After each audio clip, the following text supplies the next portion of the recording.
Wonderful. Well, let's move on then. We'll move on to Soledad O'Brien, who is a very, very well-known broadcaster and a journalist. Although she doesn't have an elephant trunk, she looks much nicer than that, but she's a wonderful journalist. And so Soledad, and she's made a special study of education, done documentaries. And Soledad O'Brien, everyone. Thank you. And thank you for allowing me to address you. I think you're exactly right. And I think there's a sense sometimes that kids who go to schools in troubled neighborhoods somehow aren't as smart as kids who go to schools in great neighborhoods where they have a beautiful school and a beautiful gym. And you have articulated so well that that is just not the case. And your voice needs to really be heard everywhere. I have done several documentaries now on education at CNN, and I'm a mother of 4 school-age kids, so I have a tiny little bit of experience and expertise, I think, from different ends on education. And I think in my business, we often do stories that focus on blame. The students are lazy, the teachers are terrible, the buildings are crumbling, the administrators are awful, no one's gonna free up money, you know, blame, blame, blame, blame, blame. But I think in some ways we're in such a crisis that we have to move past the blame game. It's just not helpful.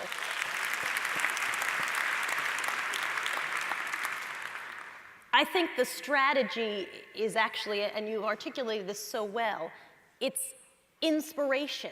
People will say, is a student smart? Is a student good? It's not. All students are smart.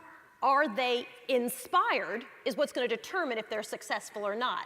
And when His Holiness says, you have to look at how the brain and the heart develops. You have to look at intelligence and compassion. I think the only way to really do that effectively is with students who are inspired. I've had opportunities to tell stories in schools that are literally the worst in the entire nation. Schools that have a 29% graduation rate for their students, bad schools. And schools that have the most stunning buildings. You would think you just landed someplace on Park Avenue in New York City, so fabulous. Schools that you could eat off the floor in the gym and be perfectly happy. Schools that are fabulous schools. The answer is not as simple as money, although I think we often boil it down to money. And money does solve a host of problems. The kids who I talk to today want to be challenged. They want to be disciplined. It is very unnerving to feel like there's nobody in charge, that you can run free without any kinds of rules, that there are no expectations for behavior, and no expectations for success, and no expectations that this school is going to turn out any kid who's inspired. I think that if you want to develop morality in the students, which I completely agree with, if you want students who are emotionally well-positioned, they have to be well-positioned within themselves before they can exhibit compassion for other people.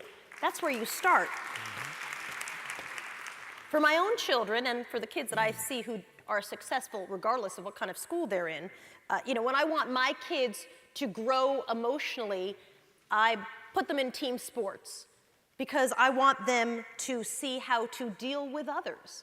And I'm much more worried about kids who are bad winners than kids who are sore losers, because it's the bad winners who will terrify you. When I want my kids to grow intellectually, I make sure they have access to music, and they're pushed and challenged when it comes to harder and harder problems. When I want kids who are going to dream bigger than they even think they know how to dream, we take them on trips.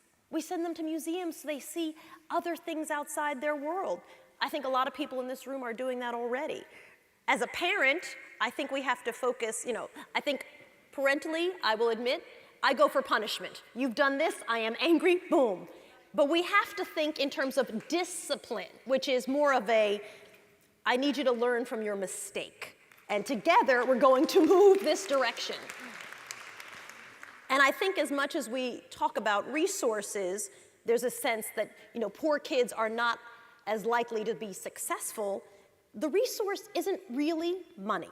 It's how the resource is used, and I think the real resource is expectation. In the documentary we're doing that's going to air on Sunday on CNN, there's a young woman from Arizona, and she is in a school that is an impoverished school. And there's an expectation among everyone around her that she will fail, They don't even offer the challenging math and science classes. This is a young woman who would like to go to engineering school at Stanford one day. But the path that she's on, she'll never get there.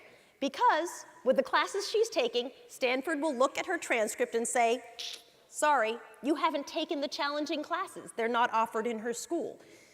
Low expectations are really, I think, at the heart of what the problem is. In the schools that are well off, the expectations are very high.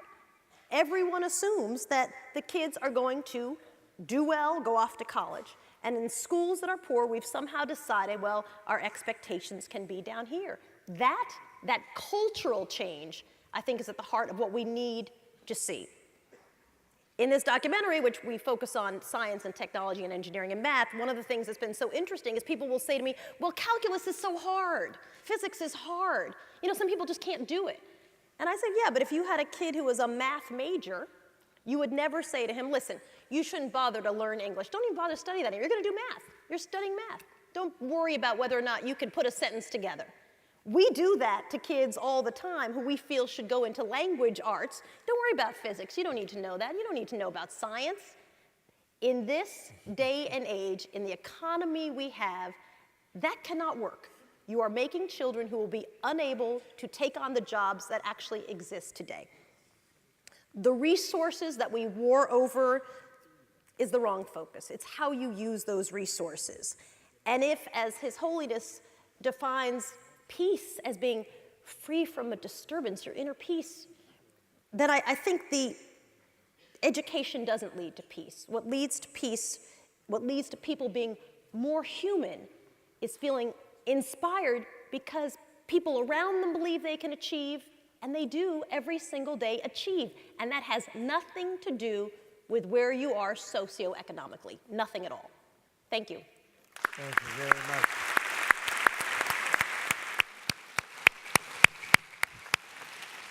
Thank you very much, Soledad. So moving on, we would turn now to the Dr. James Shelton from the Department of Education, representing our president, I think, and their concern for education. Dr. Shelton. Well, first I'm just a mister, but more importantly, I'm a dad. And so sitting up here today, I have prepared remarks, but I'm actually overwhelmed by a couple of things. One is my own son. My son is a student of the world, and he's very critical. And this week he got in trouble at school. He got in trouble at school because he was playing with friends, and they were playing a rough game, and one of them hit him hard, and hit him back hard. Kids are kids, things will happen. What bothered me was, his response was, I said, well, was that your friend? He said, yes. I said, well, did he mean to hurt you? He said, I don't know. I don't think so. I said, well, if you weren't sure, why did you hit him back? He said, because I had to make sure he didn't think he could do it again. And I realized that because of my upbringing, I had taught him that. Where I grew up in D.C., it was very clear that you learned, that you made sure everyone knew they should not bother you, friend or foe. And it is very much a part of the culture that I have passed on to him. And I now have resources, I have every opportunity to share with him a different lesson. And even in that context, I have passed on something that that was very much unintended. I want him to be confident. I want him to defend himself. But I do not want him to respond in that way. And I'm curious about how context influences so much of what we say every day to young people, period. The second thing I was obsessed by is the point that Soledad made. And actually it ties all of these points together. There was a study that came out from the University of Chicago Consortium yesterday. They've been studying violence in schools. And everyone in education is kind of common wisdom that, in fact, when you have a school that is violent, it has a negative impact on education. What was actually interesting about this study was, what they found out was that when you controlled for crime in neighborhood and poverty and all that good stuff, that the leading correlate with school safety was the incoming academic preparation of the students. If you were underprepared, the more underprepared and the higher the concentration of underprepared students, the more likely the school was going to be unsafe. Even compared to similar schools with same level of poverty, same level of crime, where kids were better prepared. And people are trying to figure out what that means, but to me it's very, very clear. All young people are students of the world. How many times do you not meet a 3-year-old that you don't think is the smartest young person in the world that you've ever met? They're all geniuses at that age. Sometime later you meet many of them and something seems different. My friend said their eyes have changed. And it is my belief, and we'll see if this bears out, that the unfortunate truth is that that data basically bears out the fact that our kids understand, whether they can articulate it or not, that the gap between their reality and their dreams is getting wider and wider.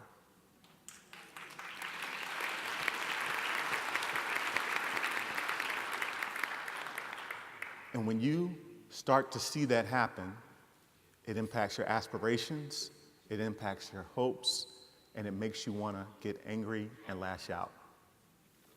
And so you see it show up in the dysfunction and the lack of safety and the violence in the school and in the community. It's reflected not only in their own innocence, but it's reflected in the low expectation that everyone has around them. They can look around and understand what people expect of them versus the rest of the world, and it makes them angry, and it makes them lash out. So as much as we have to address the other issues to help students have a different frame, just as I need to help my son reframe his issues, we have to close the gap between their reality and their aspirations if we hope to have them buy in to this kind of thing.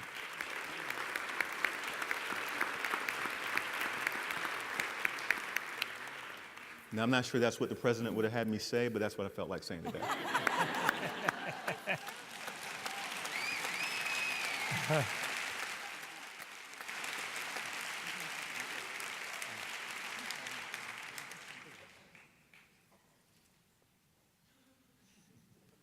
Do you have any response, Shelton? Should we move ahead? Yes. All right. Thank you. Thank you, James. So then we move on to Anzella Nelms. And Anzella is a star teacher in the Newark system, and then a superintendent, and then a principal, and then an administrator of the entire system. So she comes with a vast experience of the system. Anzella Nelms.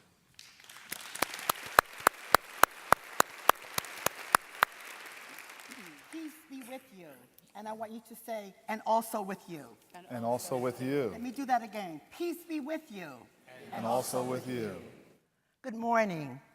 I am humbled to be on this panel with His Holiness, with the outstanding panelists, particularly with the student. I'd like to bring some experiences to you from the Newark Public Schools. I sit here today representing the many students, and I'm told that there are students in the audience today, and I do hope so, and that there are teachers and administrators in the audience. Are you there?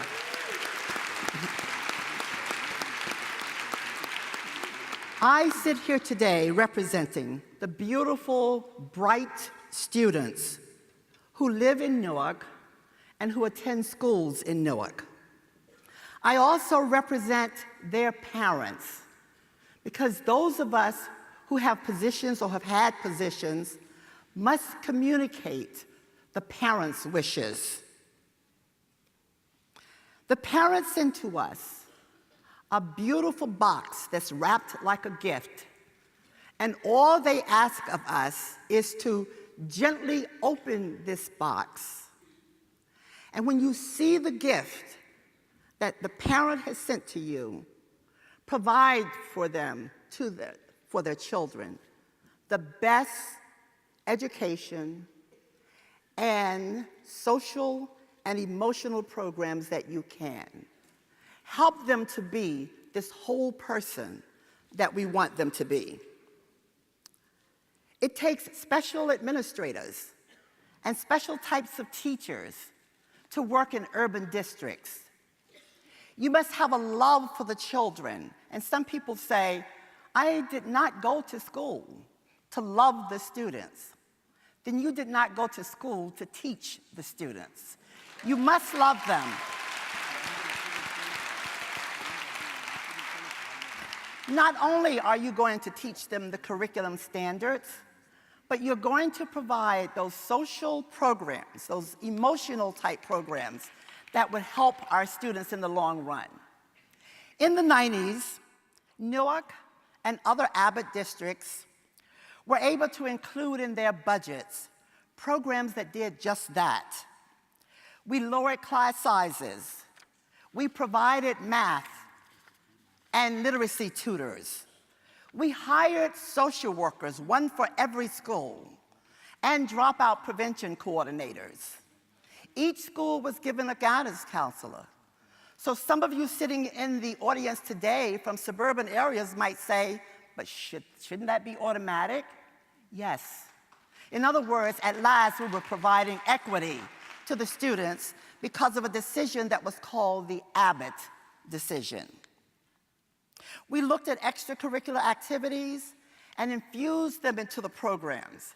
And at this particular point, I want to tell you a story, something that happened to our students, and I have many of these stories. One of the schools had a band, and they were performing, and they absolutely did not have the appropriate uniforms. And those of you in Newark know exactly what I'm talking about. The newspaper in Newark took a picture of them, and they labeled them the ragtag band. Can you imagine what happened to those young people? Can you feel how hurt they were that someone would do something like this to them? The superintendent at that time took on that newspaper and said, never again should you write such things about our children. You talk about emotional and social stability? What did that do to our children? I can tell you one thing, the superintendent at that time, who happened to be Miss Bolden, searched her budget to determine where are there dollars where I can buy, or she can buy uniforms. So we set out to do so. Just one of the stories that you can understand how it hurts our children. Another story was, suburban areas were coming into the district, and they had to go into our locker rooms. Our buildings are old, and our locker rooms are old, and it really did not represent our children. So again, we looked at, what can we do to send a different message to the suburban areas? If you look in Newark now, what do you see?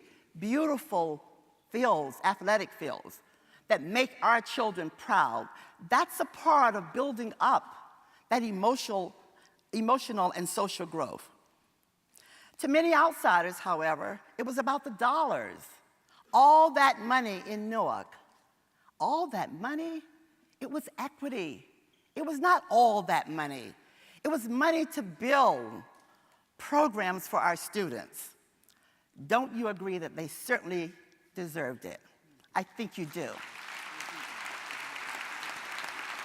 We also sought to provide outstanding teachers and developed a very good partnership with Teach for America and the colleges and universities. Our students needed dynamic, smart teachers, but at the same time, we could not recruit the teachers whom we needed. Our students were in classrooms month after month without a certified math teacher or a certified literacy teacher, because it does take a special person to come into an urban district to teach, to understand the concerns, and to buy into one and to make a real difference. The District of Newark had to create programs for our students. Many of you on this panel and many of you out there have the funds where you pay for tennis lessons, you take your children to dance classes, you expose them to the museum, you take them to plays on Broadway. What did the Newark Public Schools do? They built that into their budget so that they could expose our students to the same types of things that your children were exposed to. That is equity, isn't it? Absolutely. Partnerships developed within the community. Schools developed a plan to enhance and sustain a positive school climate. And some schools were better than others. And in those schools, we retained the teachers because the climate was conducive to teaching and learning. The district developed an anti-bullying policy and trained administrators who then had to turnkey the training. Each administrator was held accountable to deal with all acts of bullying so that we could start to change that whole bullying environment in schools. No matter what the district implemented, our students were constantly subjected to rhetoric that interrupted the peacefulness that we were trying to build. We had to consistently and continuously assist them in believing in themselves and understanding that each of them was smart. You are not born smart, my darling students, you get smart. Always remember that. As I bring my remarks to closure, I beg each of you to remember that each child in Newark needs to be able to hold his or her head up, needs to feel good about himself or herself, needs to know that the local community and the community at large in other districts support them and understand that indeed urban education is different, but indeed our students need the very same things as the suburban students. So I call on all the politicians, all the religious leaders, all the community agencies, do something about it. As you are developing your strategic plans, think about the students in Newark and include something in that plan that you can do to make a difference.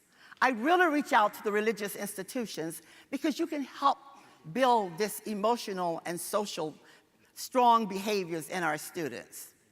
Help us make Newark a better place. Peace be with you. And also with you.